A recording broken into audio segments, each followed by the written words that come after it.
घने जंगलों के बीच एक मायन नगर था, जहां कहा जाता है कि एक राजा ने सिर्फ एक ही रात में पूरी आबादी को गायब कर दिया और जब सुबह सूरज निकला, हजारों लोग बिना किसी निशान के लापता थे। ये घटना आज तक पुरातत्वविदों को चौंकाती है।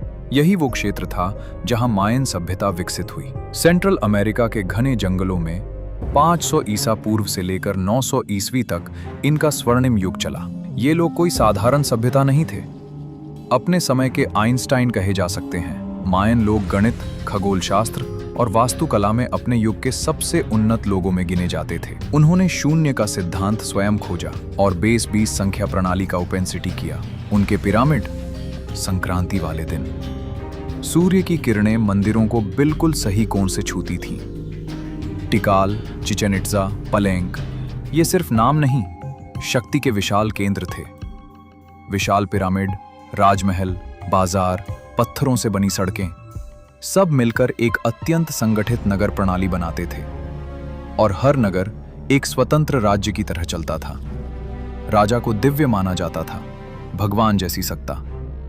मायन खगोलविद आसमान को देखकर मौसम, सूर्य ग्रहण, चंद्र ग्रहण और ग्रहों की चाल अत्यंत सटीकता से निकाल लेते थे।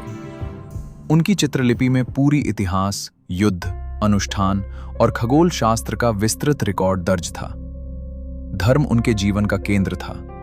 सूर्य देव, वर्षा देव, अन्न देवता, ये सभी उनकी दिनचर्या और त्योहारों का मुख्य भाग थे। संतुलन बनाए रखने के लिए अनुष्ठान और कभी-कभी बलि भी दी जाती थी। लेकिन 900 ईस्वी के आसपास एक अजीब सा पतन शुरू हुआ। इतिहास दर्ज करना कम हो गया, नगर धीरे धीरे वीरान होने लगे और मंदिर खाली पड़े रह गए। एक पूरी सभ्यता धीरे धीरे सूखने लगी।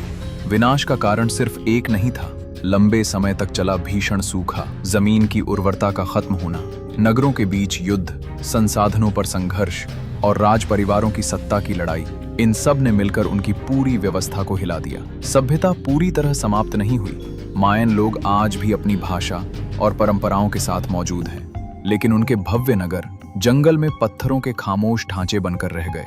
मायन सभ्यता का पतन हमें एक कड़वी सच्चाई सिखाता है। चाहे ज्ञान कितना भी उन्नत क्यों न हो, प्रकृति और सत्ता की राजनीति के आगे सब कुछ टूट सकता है।